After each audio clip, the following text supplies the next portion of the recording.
My name is Aimee Fritsch, and I am from Salem, Oregon. I'm a biker, a cat mom, a lesbian, and a community advocate. I'm also a postulant for the vocational diaconate here in the Episcopal Church in Western Oregon, and an intern at St. Mary's Episcopal Church in Eugene. When I heard that the theme for this year's Advent podcast was fear, it immediately resonated with me. As we're talking about fear in this season of preparation for Christmas, I've been thinking about and working through fear in my own season of preparation for ordination. This is a time where we're getting things ready, we're pulling things out, we're dusting them off, we're putting them up, and I'm also pulling out new knowledge, trying things on, trying out the way of life of a deacon, and learning about what will this mean and what is it like to be a deacon in the church and in the world. And that's full of fear. Fear of the unknown, fear of change, fear of what it will all mean. Fear of, is God really calling me? Oh my God, what am I doing?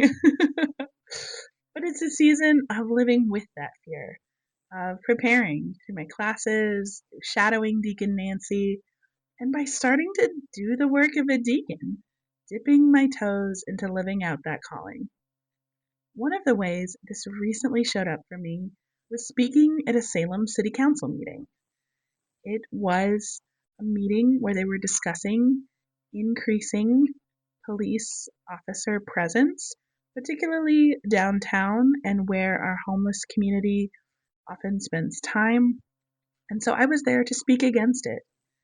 And I had a small fear of how I'd be received when I spoke. I knew that this probably wasn't the way the council was going to decide, and I wasn't sure how that was going to go speaking up. But I was confident in my message.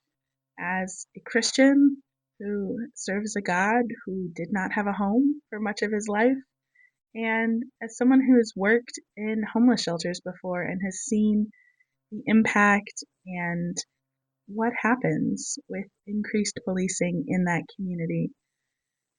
So I took a deep breath and I gave my message, and I was confident in it and confident in what I'd shared and proud of what I was able to convey to the city council.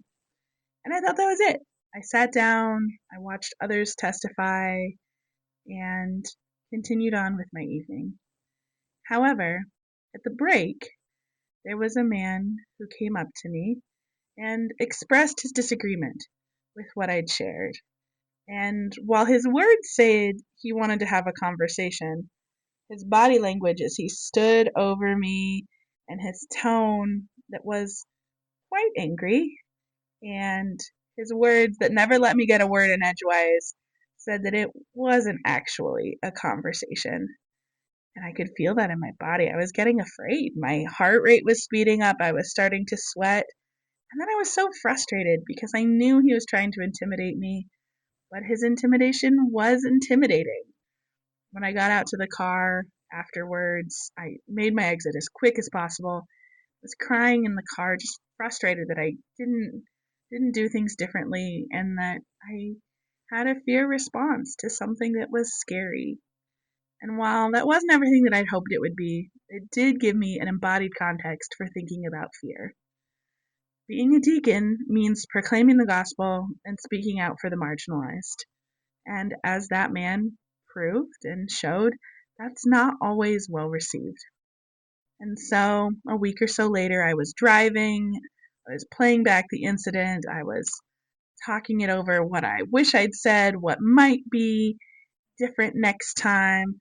A lot of talking at God, if we're being honest, talking it over, replaying it, trying to think of how things would be different, still frustrated that I was scared. And in that same trip, I was also listening to one of my favorite books, The Long Way to a Small Angry Planet by Becky Chambers. So forgive me as I squish two quotes from that book together.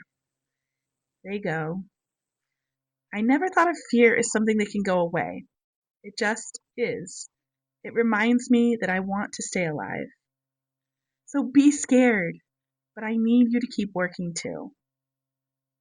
And honestly, that's what I felt like I heard back from God after all of my wrestling and turning over and wishing things would be different.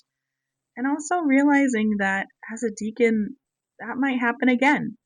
I'm called to speak in ways that aren't always going to be well received, and that might have some scary consequences. And I felt like I heard from God that it's okay to be scared. I'm a human with human limitations. And God said it's okay to be scared by the thing, by the possible consequences, by what happened. You can be scared by the thing, but don't be scared of the thing. Don't shy back. Don't hold back out of fear of what happened. Move into it fully. My softball coach used to say, swing through the pitch. Commit to what I'm called to sharing the gospel, to speaking up for the marginalized, and to being that presence of God inside and outside of church. And so while I continue in my formation, I know the fear will come and it will go, but I'm also committed to living out that calling, to keep working for this world that God is calling all of us to together. Happy Advent. This has been a production of Trinity Episcopal Cathedral in Portland, Oregon. Music for this podcast was performed by James Walton. For more information about Trinity and our community, go to www.trinity-episcopal.org.